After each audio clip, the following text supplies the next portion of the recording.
Magandang umaga. Happy Saturday sa lahat. You are listening to another episode of Media Matters with Ja Eliao. Last week, napag-usapan natin ang role of journalists, particularly sa role nito in promoting media literacy. So this week naman, may panibago na naman tayong mema tungkol sa role ng journalists sa ating buhay at buhay pakikibaka. So, balikan lang natin tong mga ganap this week. Grabe, napakaraming ganap. Parang hindi tayo nauubusan ng ganap. 2020. Ha? So, anyway, itong week na to, I think that was last week na nagpaalam na nga, no, si Ted Filon sa ABS-CBN and also, at least 4,000 if I'm not mistaken, no, mga media workers who were retrenched due to their the non-renewal or the denial of the franchise renewal ng ABS-CBN. So again, napakasakit, no, sa dibdib, no, na malaman na ganito yung kinakaharap ng maraming mga media workers, hindi lamang sa ABS-CBN but also for other mga businesses na ang pangunahing client ay ABS-CBN, nagkaroon din ng tanggalan. Iba pa syempre yung kwento ng ating mga media workers din na nasa print. Nabasa ko yung report, no, ng ABS-CBN din tungkol sa kung paano nahihirapan yung business, no, ng those who are in the print media, kung paano sila nahihirapan ngayon. Like for example, maraming nag-downsize ng kanilang operations, nagpaliit, no, ng kanilang circulation amid, no, the pandemic. So, isa nga sa mga worry, no, ng Philippine Press Institute dun sa nasabing article na ito, which was also aired via ANC and then also published dun sa ABS-CBN News. It's very alarming kasi nga because of this, yung at karamihan pa man din sa mga nawawala or nag-shutdown or nagfo-fold ng mga papers ay yung mga community papers na talagang, on the ground ay nandoon na naaabot, no, ng ating mga kababayan, no, na hindi usually naaabot, no, na nasa traditional media. So, karamihan nga ay community papers. So, sa ganitong pagkakataon, mas nate-take advantage, no, yung nangyayari, and the government can now take advantage of what is happening and have control over the narrative of public opinion na napakahalaga these days, hindi ba? Lalo na kapag naniningil ka ng mga resibo sa mga bagay-bagay, no? At syempre, at lalo na pag mga gusto mong ipaliwanag ang mga nagaganap, no, tulad na lang ng white sanding sa Manila Bay. Diyos ko, sakit-sakit ng ulo ko dyan. Talagang pilit kong iniintindi kung bakit. As in, bakit? I don't know why. So anyway, sabi nga ng so naman sa isa pang news report, no, na this week, no, na lumabas din ay yung bill, no, nasa third reading na itong bill na ito, no, yung September 11 as Marcos Day in Ilocos. So hindi natin alam, ihahabol ba ito for September 11? We don't know. Pero sabi nga ng Zelda, nakakagalit and very offensive ang balitang ito, lalo na sa mga biktima ng human rights abuses noong panahong ito. Kasi alam naman natin na talagang grabe yung nangyari, no? So, itong bill na ito is nasa third reading na. Nakapasa na pala siya sa third reading with 197 to 9 voting and 1 abstention. So, kung gusto nyong malaman yung detalye nito, we have a story about this. My colleague wrote a story about this and it's posted sa website ng Bulatlat. So, kung gusto nyo pa siyang mas lalo pang aralin o alamin kung ano itong bill na ito. Sabi nga ng Zelda, nakakagalit and very offensive kasi lalo na hindi pa naman talaga nagbabayad sa kanilang mga kasalanan itong mga Marcoses, no. Tapos under the current administration pa, merong apparent na orchestrated attempt, no, to rehabilitate their name. Inumpisahan yan sa Marcos burial, hindi ba? And of course, this amid, no, Amy Marcos is publicly admitting that they donated to President Duterte's presidential bid in 2016. Kaya mapapaisip ka, ano na ba to? Bayad utang na ba ito? So, again, we have a story on this. Please visit www.bulatlat.com for more information on this bill. So, sa ganitong mga pagkakataon, no, really bumabalik ulit tayo doon sa usapin that the role of media in providing context dun sa nangyayari sa kasalukuyan, no? Na madalas naman natin napapagkwentuhan. So check na ito. Alam na ito ng maraming mga media organizations. Alam na rin ito ng ating mga communication students, no, na gustong pumasok doon sa ginagalawang mundo, no, ng media. So, kapag may ganitong balita, mabilis tayong makapagbigay ng historical context na nagaganap. So, halimbawa na lang, kapag pinag-usapan yung martial law, agad-agad mong babalikan ano ba yung human rights record, no, ng administrasyong iyon, etc. So, in that way, nakakapagbigay ka din ng context sa kung ano din yung nangyayari, no, sa kasalukuyan. Kasi ang isa talaga din sa role, no, ng ang isa sa mga role, no, ng journalist is to document history. So, ako personally, yung mema ko tungkol dito is that ako personally, dalawa yung paulit-ulit yung personally. Ilang beses ba tong personally na to? So, dalawa yung pagkakakilala ko dun sa history, no? Una, kasi yung isa sa mga bonding namin ng lola ko, yung maternal grandmother ko, is yung panonood dati ng Discovery Channel. And later on, nung hindi na kami magkasama sa isang bahay, ay yung History Channel na. So, yun yung isang appreciation ko ng history, no? Yung panonood ko ng mga documentary about old civilizations, no? Yung mga ancient civilizations, mga Egyptian rulers, mga ganyan. And siguro nitong pagkatas ko nang graduate ng college, yung historical Jesus, 'di ba? So very much amazed ako to how scholars interpret na mga old writings, yung infrastructure, no, na binild ng mga panahon na yon. Nandiyan din yung mga hieroglyphics, and sa history ng simbahan, you have relics and all. Iba yata yung relics. I think para sa santo pala yun. Please scrap that. Walang kinalaman yung relics. But it's still part of history. So, yung pangalawang history naman ng na-appreciate ko, no, yung history is halimbawa na lang ay yung history na inaral natin sa eskwela, no? And admittedly, medyo buryong-buryong ako doon, no, nung panahong inaaral ko yung history dahil madalas pinapamemorize lang sa atin kung ano ba yung pangalan, dates, ganyan. Tapos maswerte ka na lang kapag meron kang interesting, no, na guro.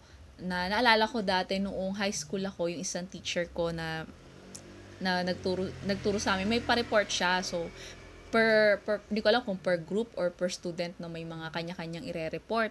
So, sabi yung isa kong kaklase, sinulat niya sa Manila paper talaga na, ito yung date, ano yung nangyari sa date na to, ito yung mga taong involved, blah, blah, blah, blah. So, very proud naman siya, no? May Manila paper pa siya, with matching stick, no? Ginaganong-ganon pa niya, binabasa pa niya, hanggang sa naubos niya yung mga 2 spread yata ng Manila paper yun. So, parang 4 na panel. So, sabi nung teacher ko, no? So, parang, anong kwento dyan? Nasaan yung saysay doon sa kwento na yan? So, yun yung unang parang, oo nga, no? Parang ganon. Pero at back then, parang naisip ko, parang arte-arte naman tong teacher kong to. Kaya, arte-arte naman. Ganyan, hahanap pa ng saysay. Ito na nga yun, di ba? Pang sagot na nga sa exam to. Kasi, usually naman ng exam, ano ba? Multiple choice, di ba? Identification type, di ba? Matching type. So, di ba, parang perfect na to. Memorize mo na lang yung nakalagay sa Manila paper na yan. Pasado ka na sa exam. Pasado ka na sa quiz. So, anyway, itong word na saysay na ito, naulit pa rin ito noong ako naman ay nasa college na. And I really tried my best na hanapin yung pangalan ng teacher ko nung college ako, sa Saints ko. Hindi ko mahanap. So, sino man yung kablock ko sa 202D na naging kaklase ko po doon sa history teacher natin, pakipangalanan siya kasi deserve niya yun. Anyway, dahil sa kanya, mas nag-deepen din yung appreciation for history. So, anyway, again, kung sa mga kaklase ko sa 202D, pakilagay po sa comment section kung sino yung ating history teacher na yun. Anyway, she really taught us the value of saysay, of meaning in our kasaysayan, no? So, sabi nga niya, parang very sad that our history is, being taught, and it was written in a way na parang hati-hati, at nakabatay kung sino yung sumakop sa atin nung panahon na yon. So, pero paano naman yung continuing history of the people, yung saysay, no? Paano yung continuing history na nagpatuloy, ano man or sino man yung nananakop sa atin noong panahon na yon. So, lalo-lalo na yung struggle of the people, no? To free us, from yung mga invaders nga na ito. So, ngayong nasa nagkatrabaho na ako for a news organization. Ako parang feeling ko, lagi akong curious and lagi akong nagwa-wonder. Paano kaya ito, yung mga sinusulat natin ngayon, parang paano kaya siya babasahin, paano kaya siya i-interpret ng mga future generations, no? And paano kaya nila mahahanap yung mumukha na bang hieroglyphics din yung ating mga sinusulat sa ngayon, din, di ba? So, ang isa sa mga fears ko talaga is that when I write a news report is sometimes, ang isa sa mga fear ko is I might oversimplify things. Yun yung ayokong mangyari, that I oversimplify things and not be able to capture the context of what is happening now, this moment. Because, halimbawa na lang, no, hanggang sa ngayon, we still hear people describing the 1986, no, toppling of Ferdinand Marcos, no, as a peaceful revolution. When it wasn't, hindi ba? So, kung aaralin mo talaga yung history, no, yung hindi yung hati-hati, no, per era or per president, makikita natin that this was really like a culmination of yung EDSA, yung first people of EDSA uprising is actually a culmination of the people's struggle. And it was bloody. It was bloody. People were detained, they were illegally arrested, some were tortured, some were never found, and some were killed, di ba? So, in essence, we have to always be reminded that, history is not apolitical. More or less, yung mga so-called winners ang nagkakaroon ng chance to write history and dwell not just on facts, but also how they appreciate or see it, hindi ba? So, pwedeng sabayang mangyari sa atin, sa harap natin, but magkaiba tayo ng interpretation, magkaiba tayo ng appreciation. Sa tingin ko, mas mahalaga ito, sa tingin mo, mas mahalaga yon. I mean, it's the same for journalists who are covering a protest action. Hindi ba? Ang makikita ng ibang mga mamahayag ay yung dumi na naiwan sa rally. Whereas yung iba namang mga mamahayag, ang makikita naman nila ay yung sinabi sa mismong rally. So, magkakaiba ng appreciation, magkakaibang anggulo, magkakaibang interpretation sa naganap. So, ganon din for demolition, no? Makikita yung batuhan, makikita yung kung ano man, no? Kung ano man yung binato, like bato, glass, meron pang mga T-bombs. Alamin natin kung ano yung T-bombs, i-message niyo ako or itanong niyo sa akin sa Twitter kung ano ibig sabihin yung T-bombs na yan.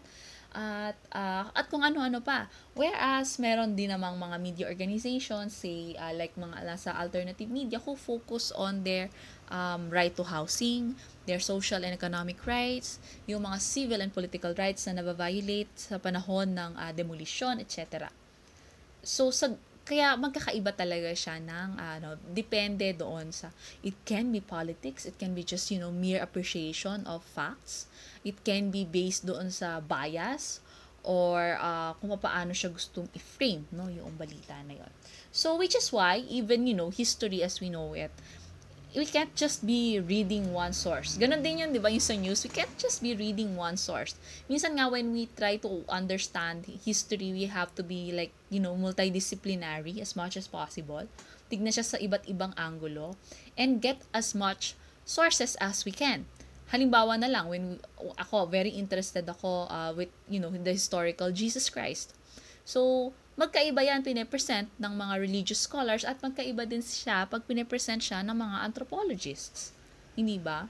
So, ang daming mga YouTube documentary panoorin po ninyo. Very, very interesting. Anyway, so, sabi ko nga, even, at yung pribilehiyo at the same time right, our right, as a journalist, to cover history as it unfolds is really one of the exciting, part of our job. Talagang alam mo yon, yung parang it's very exciting. It's one of, kahit sino tanongin mong journalist, it's one of the most exciting part of our job, to see history unfold right before your very eyes, to have that, that yung kumbaga, kung nanonood ka ng concert, ikaw yung nasa harapan, 'di ba? Nakikita mo siya right before your very eyes, and someday mababasa mo siya sa history books, and you can put it down and say, alam mo na, nandito ako nung moment na yun eh. Diba? Nakita mo yun, nung kinunvik si Palpara, nandun ako sa kwartong yun. 'Di ba? Kahilera ko yung mga kahilera ko yung mga journalists and the nanays of the missing UP students. No? So sa ganun mo siya mas ma-appreciate, no? And I think also, no, for someone who works in the field of the alternative media, ang palagi ko ring nakikita rin na underreported is yung how people are struggling on the ground. Madalas their struggle are reported kapag pumutok na kasi yung issue eh. Like when there's demolition, or when there are graver forms of abuses. For example na nga yung extrajudicial killings and enforced disappearances. Pero habang nagaganap yun, habang nangyayari yun, minsan hindi yan nare-report, or minsan hindi maiksing panahon lang siya na ire-report. May mga issues din kami na hindi binibitawan kahit na maliit na update, ibibigay yung update na yon kahit na maliit lang siya, kasi may mga issues na yung mga alternative media talaga yung mas nagbibigay ng pansin o halaga o appreciation, or ito talaga yung aming kumbaga news agenda for life. So mahalaga that we have, that kind of consciousness, both as a journalist and as a news consumer, that we have to learn from our history, and that learning our history, not just from our history, but learning our history, is one way for us to be sharp in looking at the issues that we are confronting now, and in looking at issues that we may confront in the future. And we also have to protect and fight, if we must, for our sense of history, because there will be people who will want to revise it for their self-serving interests. And each and every time we write our reports, for example na lang, no, the cruel and unabated rights abuses under the Marcos dictatorship, it is a form of reparation, no, to the victims. It is a sense of justice in a way. Again, maraming salamat po for listening to yet another episode of Media Matters with Ja Eliao. I hope nag-enjoy kayo sa pakikinig, and it's been like, well, almost 18 minutes. Medyo tama tayo ngayon sa ating ating target na time, no, kung kakayanin pa natin, mas paiigsihin pa natin. So if you have like suggestions, recommendations na mga gusto nyong mga topics na to cover for Media Matters, please feel free to send me a text, not text message, don't send me a text message, but please feel free to send me a message via Messenger if you're my Facebook friends. Pwede rin nyo rin akong itag sa Twitter. At of course, please continue sharing our content. Road to 100 likes. Like we're now like for 45 likes ata sa Facebook. So we're on our road to 100 likes. So if you can invite your friends to like the Facebook page of Media Matters, we will, bakit ako lagi nagsasalita in plural more? I will really greatly appreciate it. So again, maraming salamat. This is Janice Aneliao for Media Matters.